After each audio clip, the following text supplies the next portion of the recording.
Good morning, students. Today we will be starting with the third part of बड़े घर की बेटी। अभी तुम लोगों ने देखा कि आनंदी जो है वो खून का गुण पीकर चुप रह गई थी, अपनी पति की निरीक्षा में घर में बैठ गई थी। तो देखो आगे क्या होता है करके। श्रीकांत सिंह शनिवार को घर आया करते थे। बृहस्पति को यह घटना हुई थी।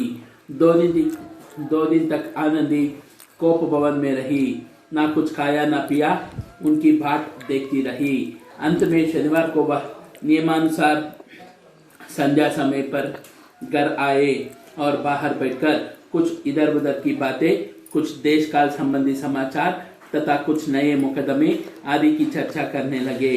यह वार्तालाप 10 बजे रात तक होता रहा। गांव के भद्र पुरुषों को इन बातों में ऐसा आनंद मिलता था कि खाने पीने की भी सुध न रहती थी। श्रीकांत को पिंड चुराना मुश्किल हो जाता था। ये 2-3 घंटे आनंदी ने बड़े कष्ट से काटे। किसी तरह भोजन का समय आया, पंचायत उठी, एकांत हुआ तो लाल बिहारी ने कहा, भैया आप जरा भाभी को समझा दीजिएगा कि मुख संभाल कर बातचीत किया करे, नहीं तो एक दिन अनर्थ हो जाएगा। देखो क्या है, श्रीकांत जैसे कि बोला गया था वो शहर में जाके सरकारी नौकर का काम करता था। हफ्ते में एक ही बार शनिवार को आता था। तो ये घटना जो है बृहस्पति दैट इज वेडनेसडे को हुआ था। तो वो आनंदी जो है 2 दिन तक ऐसे ही कोप भवन में रह गई थी। वो कुछ ना खाई ना पी, सिर्फ श्रीकांत का राह देखते हुए रह गई थी। अंत में शनिवार को नियम के अनुसार संध्या समय तक क्या है, श्रीकांत घर आया और बाहर बैठकर इधर उधर की कुछ बातें करने लगा। कुछ देश और काल के संबंध में बातें हुई तो कुछ नई मुकदमों के बारे में चर्चा होने लगी थी। यह सब वार्तालाप सुनते सुनते रात हो गया। गांव में रहने वाले पुरुष लोग होते हैं ना, उनको भी तो ये सब समाचार सुनने को दिलचस्पी रहती है। तो अंत में क्या है कि आनंदी जो थी वो बहुत ही कष्ट से इस समय को काट रही थी। आखिरकार खाना खाने का वक्त हुआ तो सभी लोग उठ गए और ये लोग खाना खाने आए। तो लाल बिहारी ने ही पहले बात छिड़ी। वो अपने भाई श्रीकांत से कहने लगा कि तुम भाभी को समझा दो कि मुंह ना लगे, मुंह संभाल कर बात किया करे, नहीं तो कभी भी कुछ भी हो सकता है, अनर्थ हो जाएगा घर में करके बोलने लगा वो। बेनी माधव सिंह ने बेटे की ओर साक्षी दी। हाँ, बहु बेटियों को यह स्वभाव अच्छा नहीं कि मर्दों के मुंह लगे। तो देखो बेनी माधव सिंह जो है वे भी तो अपने बेटे के पक्ष में ही बात करने लगे। वे बोलने लगे, बहु बेटियां जो होते हैं उनका स्वभाव यह अच्छा नहीं होता कि मर्द का मुंह लगे। लाल बिहारी, वह बड़े घर की बेटी है तो हम भी कोई कुर्मी कहार नहीं है। श्रीकांत ने चिंतित स्वर में पूछा, आखिर बात क्या हुई?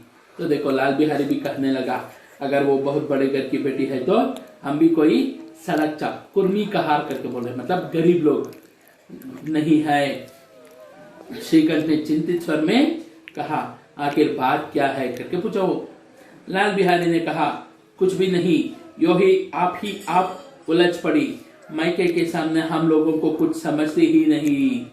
देखो लाल बिहारी क्या है बोल रहा है, कुछ भी नहीं हुआ, ऐसे ही छोटी सी विषय पे उलझ पड़ी और अपना मायका जो है उसके सामने हम लोगों को वो कुछ समझती ही नहीं है करके बोल रहा है वो। श्रीकांत खा पी कर आनंदी के पास गए। वह बड़ी बैठी थी। यह हजरत भी कुछ तीखे थे। आनंदी ने पूछा, चित्त तो प्रसन्न है? देखो श्रीकांत क्या है, खाना जो खाना था वो सब खाने के बाद आनंदी के पास गया। वो तो गुस्से में बैठी हुई थी, बड़ी बैठी हुई थी।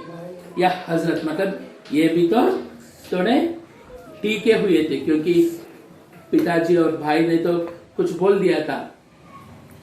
आनंदी पूछी, आपका चित्त तो प्रसन्न है करके पूछी हो।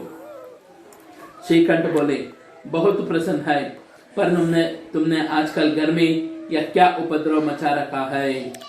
देखो श्रीकांत बोल रहा है, मेरा चित्त तो बहुत ही खुश है, लेकिन आजकल तुम घर में ये क्या हंगामा खड़ा करके रखे हो करके पूछ रहे हो। आनंदी की त्योरों पर बल पड़ गए। झुंझलाहट के मारे बदन में ज्वाला सी दहक उठी। बोली, जिसने तुमसे यह आग लगाई है उसे पांव मुंह जुलूस दो। देखो आनंदी क्या है, उसकी त्योरी मतलब फोरहेड जो होती है उसके ऊपर लाइंस आ गई, मतलब वो गुस्से में आ गई। झुंझलाहट कंफ्यूजन के कारण से वो उसके बदन में ज्वाला सी दहक उठी। वो बोल पड़ी, जिसने तुम्हारे मन में ये आग लगाया है उसे पाव मुंह जुलूस दो करके बोले, मतलब दोहा है वो, पाव मुंह जुलूस दो करके बोले। वो मुहावरे मतलब क्या है, जितना हो सके उतना डांट दूं मैं उसे करके बोल रही हूँ। देखो श्रीकांत, इतनी गर्म क्यों होती हो, बात तो कहो। देखो श्रीकांत क्या कर रहे, इतना गर्म क्यों होती हो, बात जो है वो तो कहो करके बोला है। आनंदी, क्या कहो, यह मेरे भाग्य का फेरा है, नहीं तो गवार छोकरा जिसको चपरासगिरी करने का भी शाऊर नहीं, मुझे खड़ाऊ से मारकर योना उखड़ता। देखो आनंदी क्या कर रही है, क्या कहो, ये सब तो मेरा लक है, मेरी जो नसीब में है वैसे हुआ है, नहीं तो ये गांव का लड़का जिसको क्या है चपरासगिरी करना भी नहीं होता है, ऐसा लड़का मुझे खड़ाऊ से मारे और मैं कुछ ना बोलूं, ऐसे हो सकता था क्या करके बोले हो। सेकंड, सब हाल साफ साफ कहो तो मालूम हो, मुझे तो कुछ पता नहीं। देखो सेकंड क्या कह रहा है, जो भी घटना हुई है उसे साफ साफ बताओ, मुझे तो कुछ भी पता नहीं है करके बोल रहा है वो। आनंदी, परसों तुम्हारे लाडले भाई ने मुझसे मांस पकाने को कहा, घी हंडी में पाव भर से अधिक ना था, वह सब मैंने मांस में डाल दिया। जब खाने बैठा तो कहने लगा, दाल में घी क्यों नहीं है। बस इसी पर मेरे मैके को बुरा भला कहने लगा, मुझसे ना रहा गहा। मैंने कहा कि वहां इतना घी तो नाई कहार का जाते हैं और किसी को ध्यान भी नहीं पड़ता। बस इतनी सी बात पर इस अन्यायी ने मुझ पर खड़ाऊ फेंक मारी, यदि हाथ से ना रोक लूं तो सिर फट जाए। उसी से पूछो मैंने जो कुछ कहा है वह सच है या झूठ। देखो आनंदी जो है वो पूरी घटना जो घटी थी उसको बता रही है अपने पति से, कह रहे हो परसों तुम्हारे लाडले भाई ने दो चिड़िया लाकर मांस पकाने को बोला, घी तो हंडी में पाव भर से अधिक नहीं था, उसको तो मैंने पूरा मांस पकाने में डाल दिया।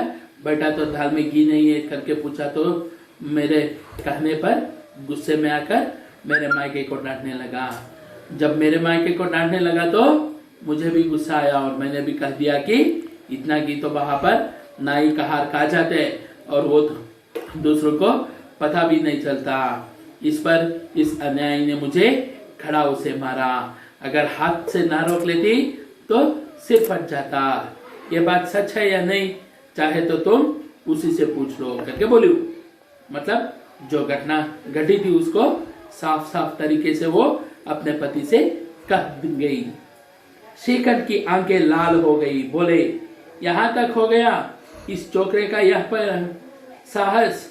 देखो अब क्या है, श्रीकंठ को जब असली बात पता चला वो गुस्से में आ गया, उसकी आंखें लाल हो गई। वो बोलने लगा, अरे यहाँ तक हो गया, इस चोकरे का इतना साहस बढ़ गया करके बोला। आनंदी स्त्रियों के स्वभावानुसार रोने लगी क्योंकि आंसू उनके पलकों पर रहते हैं।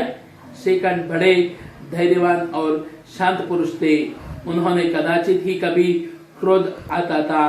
स्त्रियों के आंसू पुरुष की क्रोधाग्नि भड़काने में तेल का काम देते हैं। रात भर करवटें बदलते रहे, उद्विग्नता के कारण पलक तक नहीं झपकी। प्रातःकाल अपने बाप के पास जाकर बोले, दादा अब इस घर में मेरा निवाह ना होगा। देखो आनंदी क्या है, स्त्रियों का जो स्वभाव है, नेचुरल कैरेक्टर जो है उसके अनुसार रोने लगी वो, क्योंकि आंसू तो उनके पलकों पर हमेशा तैयार रहता है। श्रीकंठ बहुत ही धैर्यवान और बहुत ही शांत पुरुष था, उसे कभी भी गुस्सा नहीं आता था। लेकिन स्त्रियों की जो आंसू है वो पुरुषों की जो गुस्सा होता है, क्रोधाग्नि जो होती है, उसको बढ़ाने वाला तेल का काम करता है। रात भर श्रीकांत क्या है, करवटें बदलते रहा, मतलब इस तरफ से उस तरफ, उस तरफ से इस तरफ पलटते रहना, करवटें बदलता रहा। उद्विग्नता मतलब जो दिमाग में कंफ्यूजन जो चल रहा था, उसके कारण से वो एक पल के लिए भी सो नहीं पाया। जैसे ही सुबह हुई, वह अपने पिताजी के पास आकर बोला कि अब मैं इस घर में नहीं रह सकता, मेरा निवाह ना होगा करके बोला। इस तरह की विद्रोहपूर्ण बातें कहने पर श्रीकंठ ने कितनी ही बार अपने कई मित्रों को आड़े हाथ लिया था, परंतु दुर्भाग्य आज उन्हें स्वयं वे ही बातें अपने मुंह से कहने पड़ी।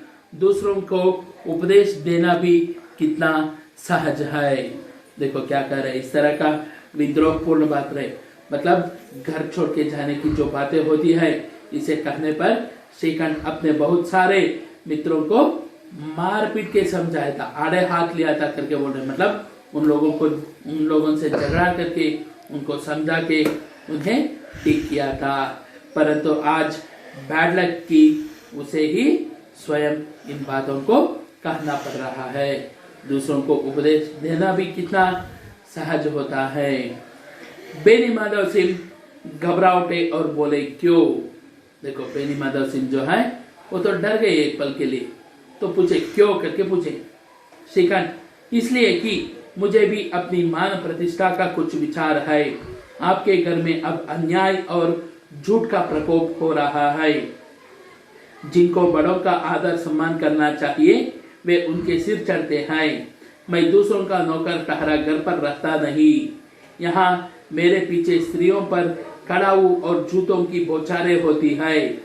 कड़ी बात तक चिंता नहीं, कोई एक की दो कह ले वहां तक मैं सह सकता हूँ, किंतु यह कदापि नहीं हो सकता कि मेरे ऊपर लात घूसे पड़े और मैं दम न मारूं।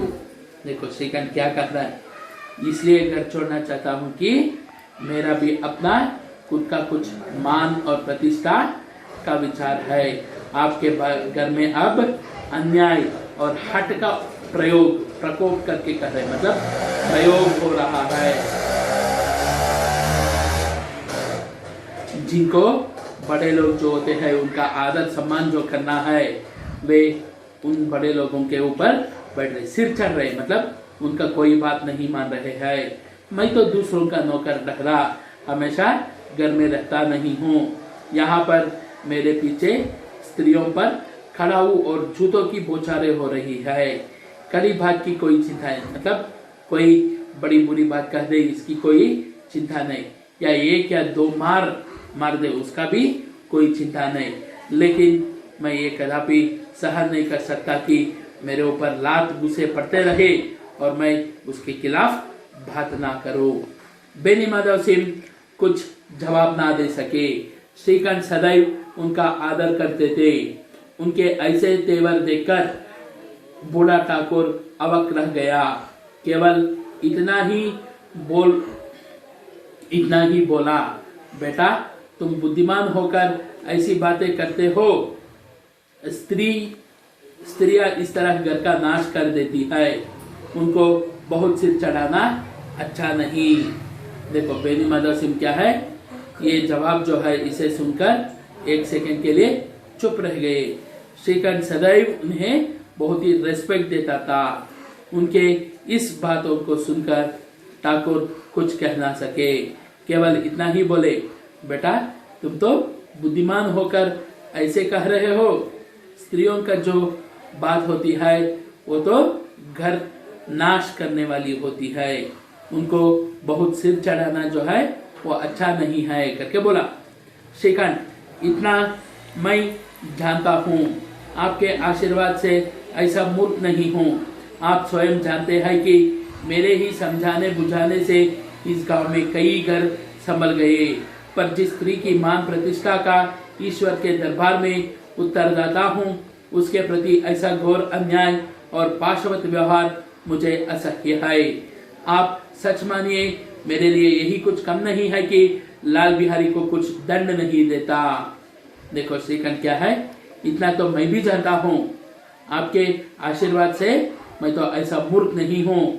आप स्वयं जानते हैं कि मेरे ही समझाने और बुझाने के कारण से इस गांव में बहुत सारे घर संभल गए हैं।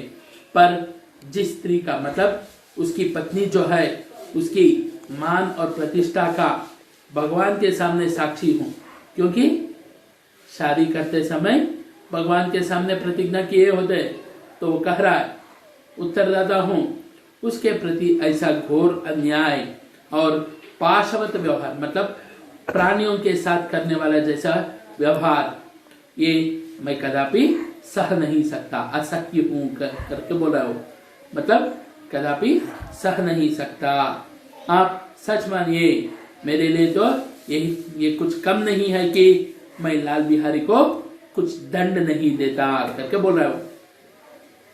जब ये 3 लाइन साथ में लाभ, जब बेनी माधव सिंह ने गरमाए ऐसी बातें और ना सुन सके, बोले लाल बिहारी तुम्हारा भाई है, उससे जब कभी भूल चुक हो उसके कान पकड़ लो। श्रीकांत, लाल बिहारी को मैं अपना भाई नहीं समझता। बेनी माधव सिंह, स्त्री के पीछे। श्रीकांत, जी नहीं, उनकी क्रूरता और अविवेक के कारण। देखो क्या है, अब बेनी माधव सिंह भी थोड़ा गुस्से में आए, गरमाए, ऐसी बातें और सुन नहीं सके, बोल पड़े लाल बिहारी तो तुम्हारा भाई है, उससे जो कुछ भूल चुक हुई है उसको कान पकड़ के समझा दो करके कुछ बोलने गए, लेकिन उसी बीच में श्रीकांत ने उनके बातों को रोकी और कहा कि लाल बिहारी को अब मैं अपना भाई नहीं समझता। बेनी माधव सिंह पूछे एक स्त्री के कारण से करके पूछे, तो श्रीकांत बोल रहा है जी नहीं, उसकी जो क्रूरता है और उसका जो अविवेक है उसके कारण से करके बोला।